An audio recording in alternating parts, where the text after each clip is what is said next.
La verdad que todavía todos estamos conmovidos por el dramático testimonio de la mamá de Chano. Una historia impresionante, ¿no? Un pibe con talento para lo artístico, que llegó a lo más alto, que tuvo mucho éxito y que terminó desbarrancando en la droga, y que uno de estos episodios lo lleva a una dramática situación y termina baleado por un policía cuando estaba agrediendo a su madre. ¿Y qué hace la mamá de Chano en medio del dolor? Se lamenta por Chano, dice que las familias que tienen un hijo adicto no saben dónde llevar a sus hijos, no se siente protegida por el Estado, no criminaliza, fíjense en medio del dolor, la actitud del policía. Le agradece a la policía de ese lugar por haber cuidado muchas veces a su hijo y dice que ella está sufriendo tanto como la madre de Améndola, que es el joven policía que le disparó a su hijo. De esos temas vamos a conversar con Juan Carlos Mancilla, especialista en adicciones, quien ha tenido la gentileza de entregarme este libro. Aquí tenés tus drogas, relato de un terapeuta en adicciones. Juan Carlos Mancilla, la verdad que muy interesante y lo vamos a leer. Vamos a saludar a Juan Carlos Mancilla. Hola Juan Carlos, ¿qué tal? Buenas noches. Un gusto, como siempre. Gracias. Bien, muy bien. Gracias por el libro. Por favor. Bueno, acá esto contiene historias. Sí, esas son historias que uno como terapeuta en todos estos años, yo hace más de 30 años que estoy en este tema, ha podido encontrar como, digamos, como símbolos de resoluciones de problemas que no se han podido solucionar y otros que están en vías de solución, porque en este tema de las drogas yo creo que hay que ser muy claro y dar mensajes muy precisos, ¿no? Hay gente que sí puede salir, otra que hasta no quiere salir del problema del consumo, ¿no? Y otras que están en una continua pelea por una mejora en su calidad de vida, ¿no? Y todo eso deja muchos aprendizajes y las familias son muy generosas, como lo ha sido esta mamá del Chano, en lo que vos acabas de contar, desde su dolor y sin filtros a veces relatar sus historias, ¿no? Entonces en ese libro yo plasmé mucho de lo que son historias de personas de Córdoba con problemas de adicciones. Ya vamos a profundizar la cuestión sobre Chano, qué se hace en un caso de estas características, qué pasa con los pacientes, cuál es la fotografía del adicto hoy en Córdoba. Pero voy a saludar al doctor León Morra, reconocido psiquiatra, titular del Instituto Morra aquí en Córdoba. Hola doctor, ¿cómo le va? Buenas noches. ¿Cómo le va, Petete? Buenas noches. Un gusto de saludarlo a usted y al doctor Mancilla. Gracias. Bueno, muchas gracias. La mamá de Chano hablaba sobre la debilidad de la ley de salud mental y la desprotección que sienten muchas familias frente a esta ley. Hemos abordado el tema con usted en Radio Mitre, lo hemos profundizado también con otros especialistas. ¿Cuál es el problema que tiene la ley hoy para tratar a pacientes con adicciones, doctor? Bueno, la ley en un principio aparenta ser una ley muy inclusiva y que trata de proteger a los pacientes, pero plantea la sustitución, por ejemplo, de algunos de las instituciones o de los lugares que hay en la actualidad, como ser comunidades terapéuticas o inclusive clínicas psiquiátricas que permiten mantener al adicto en la primera etapa cuando está en una excitación psicomotriz o que está sufriendo un síndrome de abstinencia, sustituirlo por una serie de dispositivos intermedios que en realidad nunca se han creado, sirven porque son útiles, pero no reemplazan los elementos que están hasta ahora, que deberían tener una mejor cobertura de las obras sociales y de los gobiernos para llevar a cabo toda esta protección que necesitan los pacientes con una adicción, que padecen una adicción. Hoy un especialista me decía que llamativamente esta ley, que tiene 10 años, no ha tenido como protagonistas, por ejemplo, a los especialistas, a ustedes, a los psiquiatras, a los psicoterapeutas. Y una cosa que me sorprendió es lo que me decía este doctor acerca de que para internar a una persona se precisa el consentimiento del paciente. Y yo me imaginaba personas con su capacidad de decidir totalmente vulneradas. ¿Qué posibilidades hay de que acepten un tratamiento? ¿O en qué grado de capacidad están como para resolver que tienen que internarse? ¿Y qué se hace en estos casos, doctor? Bueno, actualmente en Córdoba, si el paciente no quiere someterse a tratamiento y está en cierto riesgo, entre comillas, porque puede ser riesgo de su vida o riesgo de las personas que lo rodean, hay que recurrir a la justicia, no hay otra. Y recurrir a la justicia para que el sistema prejudicial logre una internación, y entonces la internación, las instituciones psiquiátricas la judicializan. Se convierte en una internación judicial, tenemos obligación de informar al juez y mandar informes periódicos hasta que cese la situación que la originó. Ahora, eso evidentemente, con las demoras y los tiempos que tiene la justicia, consume por allí demasiados días o demasiados meses con familias en medio de un infierno, ¿no, doctor? Sí, en realidad Córdoba está mejor que lo que ocurre en la provincia de Buenos Aires, que es el ejemplo, o en otras provincias aledañas. La prueba está... Sí, doctor, a ver. Que realizan las internaciones en instituciones privadas de la provincia de Córdoba, porque tienen instituciones propias. Ellos dicen, nosotros hemos acatado a rajatabla la ley de salud mental porque hemos anulado nuestras instituciones, pero las internaciones las realizan en la ciudad de Córdoba. Córdoba está bastante más avanzado en el sistema prejudicial y en las internaciones prejudiciales. Buenos Aires sí que está bastante más complejo y bastante más atrasado en esos aspectos. Ellos están más complicados para realizar ese tipo de internaciones, es más costoso para el profesional internar un paciente en la provincia de Buenos Aires, por ejemplo, que en Córdoba. De todas maneras, bueno, sabemos que lo público habitualmente está desbordado y por las adicciones también muchos padres nos refieren que el sistema está desbordado. Y recaer en un instituto privado implica una inversión que muchas veces muchas familias no están en condiciones de hacer. Un verdadero dilema, ¿no? No todas las obras sociales dan cobertura a las adicciones ni dan cobertura en las comunidades terapéuticas, que son fundamentales. Por ejemplo, en la obra social provincial, como es el APROS, sí tiene una cobertura bastante amplia y se cubren las casas de medio camino, las casas, las residencias compartidas, se cubre la comunidad terapéutica. Pero las otras obras sociales, hay muchas obras sociales sindicales u obras sociales de tipo de prepagas que no le dan cobertura en una comunidad terapéutica a un adicto. Y además el tiempo de internación o el tiempo de cobertura es muy reducido. Doctor, yo le agradezco estos minutos. No sé si usted quiere hacer alguna otra valoración sobre este tema que está en medio de un profundo debate. No, yo creo que la ley de salud mental actual ayuda poco porque no ha logrado... Y cuando salió la ley hace años, todos dijeron, bueno, es de la Perdón, doctor, se van a doctor, crear que lo todos los interrumpa. dispositivos intermedios, se van a poder... Sí. Si es tan amable, es dificultosa la comunicación. Si me podría comenzar de vuelta la respuesta, se lo voy a agradecer. Sí, la ley de salud mental cuando salió hace 10 años, con las grandes falencias que tiene, mucha gente dijo, bueno, esta es la panacea, vamos a tener efectividad que no tenemos hasta ahora, vamos a tener cobertura, van a surgir todas las casas de medio camino, las comunidades terapéuticas que hacen falta. No han surgido, no se han abierto ni desde lo público ni desde lo privado, porque también son como rentabilidad es muy dudosa, no se pueden sostener hoy esos sistemas intermedios, no son sostenibles salvo por un sistema más complejo que los englobe totalmente.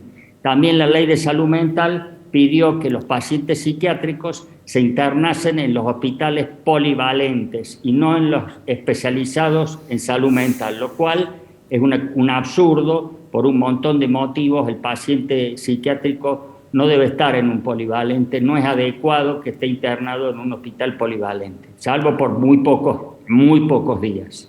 Claro, por poner un ejemplo, no es lógico que un paciente psiquiátrico esté internado, por ejemplo, en el San Roque y esté acostado, porque de repente lo que necesita es otra cosa. Ese es el ejemplo, ¿no? la terapia es absolutamente inversa a la que se usa en una patología polivalente o de clínica general. Por ejemplo, nosotros la semana pasada derivamos a una clínica de acá de la ciudad una paciente porque tenía una intercurrencia clínica que no teníamos la complejidad para asistirla. Y la tuvieron 2 días, lo solucionaron y rápidamente la mandaron de vuelta y nos pidieron, mira, por favor, mándenla la próxima vez con un acompañante terapéutico porque nos desenchufó todos los monitores, nos desenchufó todas las incubadoras, nos hizo un desastre en el piso.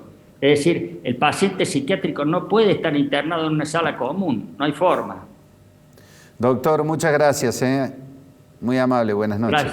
Gracias, Pepe, un gusto. Gracias. Bueno, muy interesante lo que planteaba el doctor León Morra. Claro, un paciente psiquiátrico no puede estar en un hospital común como si debiera estar en reposo y acostado, ¿no? Sí, sí.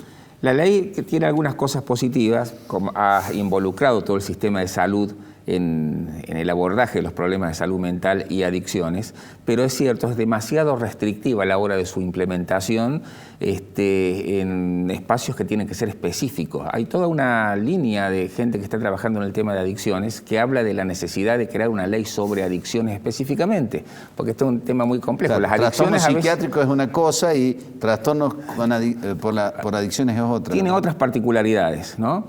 Pero lo cierto es que por distintas razones, en Córdoba todo lo que es la atención y la cobertura de pacientes con problemas de drogas, y el doctor dijo algunas cosas de esta, como el tema de los financiamientos, han hecho un impacto que es la otra cara, la cara negativa también de todo esto. Por ejemplo, Programa Andrés, un importante programa que estuvo más de 20 años en Córdoba, cerró todo en diciembre, tenía su comunidad terapéutica allá en Villa Belgrano, se fueron. Programa Cambio, que estuvo 35 años trabajando en Córdoba, cerramos en el mes de junio.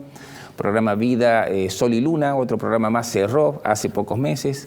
Ahí está, Juan. ¿Y por qué cerraron? Bueno, básicamente ¿No se podía sostener económicamente? Por falta de financiamiento, imposibilidad de financiamiento, y hace que todos estos sectores, sobre todo el sector social de clase media, de los sectores medios, son los que quedan más imposibilitados de una alternativa. ¿Por qué digo esto? Porque sí hay distintos tipos de trabajos que hace Cedronar, que hace el gobierno de la provincia, en sectores de mayor vulnerabilidad social, ¿no? Y está bien este tipo de trabajo. El Padre Oberlin, por ejemplo, que muchas veces vos lo has tenido, y toda la municipalidad misma, hay una cobertura que cada vez va creciendo más allí. La gente económicamente más poderosa puede hacer el tratamiento con su hijo donde quiera, lo lleva donde quiera, pero los sectores medios se están quedando sin alternativas históricas aquí en nuestra provincia, sobre todo en la ciudad de Córdoba. Y la verdad que eso es un problema. Independientemente de toda esta otra cosa que vos planteabas recién, digamos, ya el sufrimiento que tienen las familias de las personas que padecen adicciones, ¿no? Y nadie está preparado para tratar una situación de estas características con un ser querido, evidentemente una situación desbordante, ¿no? Es una situación desbordante que desborda al que sufre el problema y por lo tanto a los seres queridos también. ¿Por qué? Porque en el tema de las adicciones nos encontramos a cuadros muy engañosos. Yo no lo sé a esto, pero podemos decir que una historia como la de este joven, la de Chano, probablemente el jueves, el viernes haya estado en su casa bien con su familia.